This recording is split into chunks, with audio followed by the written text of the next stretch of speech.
Сузакта өз небересинин колунан каза тапкан Тайыны.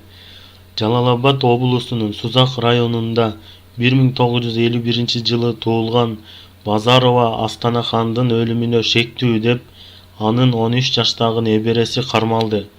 Окуя үстүбүздөгү жылдын 12-сентябрында катталган. Иликтөө иштеринин натыйжасында Балта Кызыл айылынын тургуну Базарова Астанахан киши колду болуп мыкачылык менен өлтүрүлгөндүгү аныкталган. Анын жансыз денеси үйүнөн табылып, жыйынтыгында 13 жаштагы өспүрүм камакка алынган. Өкүнүчтүүсү кармалган бала маркумдун небереси болуп чыккан. Тергөөнүн жүрүшүндө шектүү бала кылмышты кандай жасаганын үйүнө барып көрсөтүп берген.